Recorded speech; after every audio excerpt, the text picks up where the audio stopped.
বন্ধুরা ১০০ দিনে মঙ্গল অভিযানের কথা শুনেছেন কখনো? কি অবিশ্বাস্য মনে হচ্ছে, তাই না? মঙ্গলযানের পৃথিবী থেকে মঙ্গল গ্রহে পৌঁছাতে দীর্ঘ ৯ মাস সময় লেগেছিল, কিন্তু এখন এই দূরত্বটা অতিক্রম করতে কতদিন লাগবে জানেন? মাত্র ১০০ দিন। শুনতে অসম্ভব মনে হলেও নাসার বিজ্ঞানীরা এই অসম্ভব বিষয়টাকে সম্ভব করে তুলতে চলেছেন। বর্তমানে নাসা এমন দুটো নিউক্লিয়ার পাওয়ার্ড রকেটের উপরে কাজ করে চলেছে যার স্পিড এবং পাওয়ার পৃথিবীর অত্যন্ত উন্নত ফ্যালকন রকেটের তুলনায় ৫ গুণ বেশি। এর মানে বুঝতে পারছেন? যেখানে পৃথিবী থেকে প্লুটোতে পৌঁছাতে ১০ বছরেরও বেশি সময় লাগত, সেখানেই দূরত্বটা আমরা আগামী দিনে ২ থেকে ৩ বছরের মধ্যে অতিক্রম করতে পারব। কিন্তু বন্ধুরা, এখানে সবথেকে বড় প্রশ্নটা হলো, বর্তমান সময়ে আদৌ কি এই টেকনোলজিটার বাস্তবায়ন ঘটানো সম্ভব? যদি এর উত্তর হ্যাঁ হয়ে থাকে, তাহলে আমাদের জানতে হবে যে নাসা কিভাবে এত হাই স্পিড অ্যাচিভ করছে। বন্ধুরা, বিগত ১০০ বছরে স্পেস ট্রাভেল সম্পর্কে আমাদের ধারণাটা অনেকটাই পাল্টে গেছে। ১৯৫৭ সালে মানুষের ধারণা ছিল যে বিস্ফোরণের মাধ্যমে যে কোনো বড় রকেটকে মহাকাশে পাঠানো সম্ভব। একদিক থেকে দেখলে আইডিয়াটা কিন্তু মোটেও মন্দ নয়, কারণ শুধু লিকুইড বা সলিড ফুয়েল জ্বালিয়ে এনার্জি ক্রিয়েট করা সম্ভব। এমনকি যখন সবার প্রথম রকেট বাম্পার ওয়াক তৈরি করা হয়েছিল, তখন সেটা এই ধারণার ভিত্তিতে সফলভাবে লঞ্চ করা হয়েছিল। আর এটাই ছিল সেই মুহূর্ত যখন থেকে রকেট নির্মাণের কাজ শুরু হয়েছিল। বর্তমান সময়ে রকেট তৈরির কাজ তুলনামূলকভাবে অনেক সহজ হয়ে গেছে। Indian space agency Agnikul cosmos পৃথিবীর প্রথম 3D প্রিন্ট রকেট তৈরি করে ফেলেছে। এই রকেটের টেস্টিংও সফলভাবে সম্পন্ন হয়েছে এবং ডিসেম্বর শেষ হওয়ার আগেই তার আরেকটা 3D প্রিন্টেড এবং পুনর্ব্যবহারযোগ্য রকেট লঞ্চ করতে চলেছে। বর্তমান সময়ে আমাদের কাছে সবথেকে শক্তিশালী যে রকেটটা আছে, সেটাও একটা কেমিক্যাল কম্বাসশন রকেট, যেটা ব্যবহার করে আগামী কয়েক বছরের মধ্যে ইলন মাস্ক মঙ্গল গ্রহে মানব বসতি স্থাপনের পরিকল্পনা করছেন। এই টেকনোলজিটা বর্তমান সময়ে অনেক বড় পরিসরে ব্যবহৃত এবং অনেকাংশে সফল একটা টেকনোলজি। এতে ইঞ্জিনে কন্ট্রোলড এবং কন্টিনিউয়াস এক্সপ্লোশন ক্রিয়েট হয়, যার সাহায্যে রকেটকে মহাকাশে লঞ্চ করা হয়। পার্থক্য শুধু এটাই যে এই মেথডে আপগ্রেডেশনের মাধ্যমে স্পেসএক্সের ইঞ্জিনিয়াররা এই কেমিক্যাল কম্বাসশন থেকে যতটা সম্ভব এনার্জি ক্রিয়েট করার এবং তার এফিসিয়েন্সি বাড়ানোর পদ্ধতি খুঁজে বার করেছেন। বর্তমান সময়ে কোনো রকেটের কার্যকারিতা বা এফিসিয়েন্সি বৃদ্ধি করা রকেট সায়েন্সের একটা গুরুত্বপূর্ণ অংশ। অনেকেই ভাবেন যে রকেট সায়েন্স হয়তো খুবই জটিল একটা বিষয়, যদিও বাস্তবে এটা কিন্তু একটা অনেক সহজ বিষয়। এতে ফান্ডামেন্টাল লেভেলে একটা ল ব্যবহার করা হয়, যেটা হলো নিউটনের তৃতীয় সূত্র, ল অফ মোশন। যেভাবে every action has equal and opposite reaction, ঠিক একইভাবে every force has an equal and opposite reaction. Basic chemical ইঞ্জিনে ফুয়েলের জায়গায় লিকুইড মিথেন এবং অক্সিজেন ব্যবহার করা হয়। এই দুটো লিকুইডকে কম্বাসশন চেম্বারে ঢেলে দেওয়া হয়, যেখানে এই দুটো উপাদানের দহন ক্রিয়ার কারণে একটা এক্সপ্লোসিভ রিয়াকশন প্রডিউস হয়। তারপর এর থেকে নির্গত তাপকে রকেটের নিচে উপস্থিত এই কোণাকৃতির নজলের মাধ্যমে বাইরে বের করে দেওয়া হয়। নজলের কোণের শেপটা এমনভাবে ডিজাইন করা হয় যাতে ম্যাক্সিমাম এনার্জি একটা নির্দিষ্ট দিকে কেন্দ্রীভূত করা যায়। বন্ধুরা, এবার এখানে নিউটনের তৃতীয় সূত্র কাজে আসবে। নিচের দিকে নির্গত হয় এনার্জি রকেটকে উপরের দিকে ধাক্কা দেয়, আর এই ফোর্সটাকে বলা হয় থ্রাস্ট। একটা রকেট ইঞ্জিন যত বেশি থ্রাস্ট প্রডিউস করবে, রকেট তত দ্রুত উপরে উঠবে।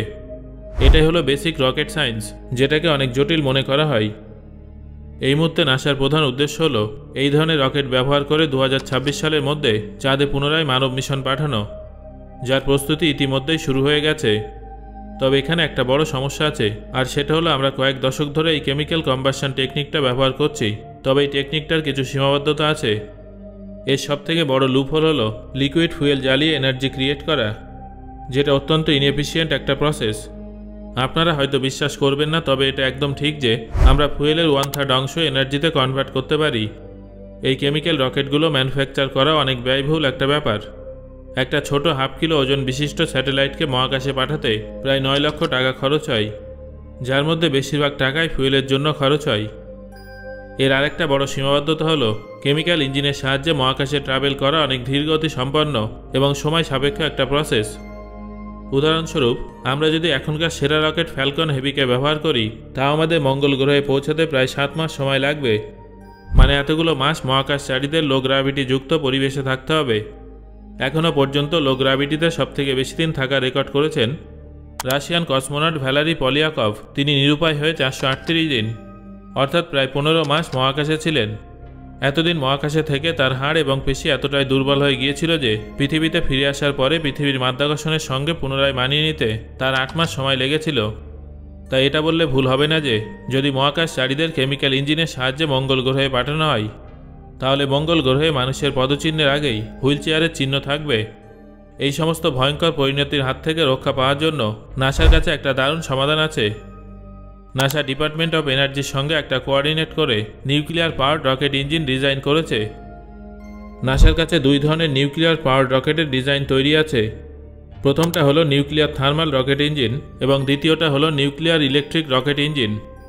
একটা নিউক্লিয়ার থার্মাল রকেট ইঞ্জিনের সঙ্গে একটা নর্মাল কেমিক্যাল ইঞ্জিনের খুব বেশি পার্থক্য নেই ঠিকই, কিন্তু তাও একটা নিউক্লিয়ার থার্মাল রকেট ইঞ্জিন একটা নর্মাল কেমিক্যাল ইঞ্জিনের তুলনায় দ্বিগুণ এফিসিয়েন্সির সঙ্গে এনার্জি প্রডিউস করে। এই ধরনের রকেট নিউক্লিয়ার রিয়াকশনের কারণে সবার প্রথমে প্রচুর মাত্রায় হিট প্রডিউস করে এবং তারপর যখনই রিয়াক্টরের মধ্যে থেকে লিকুইড হাইড্রোজেনকে ফুয়েল হিসেবে বার করা হয়, হিটের কারণে লিকুইড নাইট্রোজেন গ্যাসে কনভার্ট হয় এবং তারপর রকেটের নজলের মাধ্যমে হাই স্পিডে বাইরে বেরিয়ে আসে। এখানে আপনারা অনেক হয়তো বলবেন যে নর্মাল রকেটেও তো এমনটাই হয়, তাহলে এখানে পার্থক্যটা কোথায়? চলুন বন্ধুরা একটা সহজ ইকুয়েশনের মাধ্যমে বিষয়টা বুঝে নেওয়া যাক।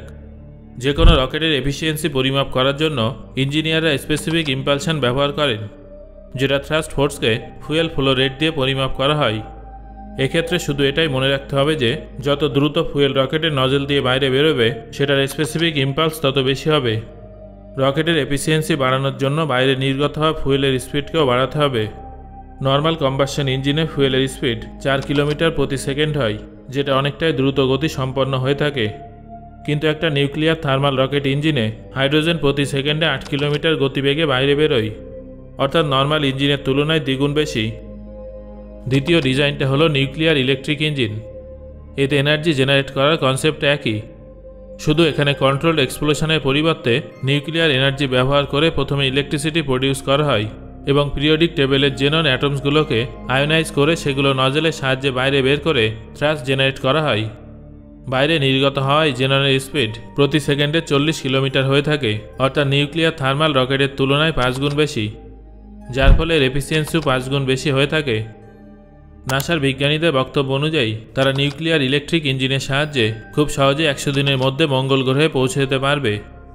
শুধু তাই নয়, একটা নিউক্লিয়ার ইঞ্জিনের সাহায্যে তৈরি রকেট মহাকাশচারীদের মাত্র 4 বছরের মধ্যেই পৃথিবী থেকে প্লুটোয় পৌঁছে দিতে পারবে।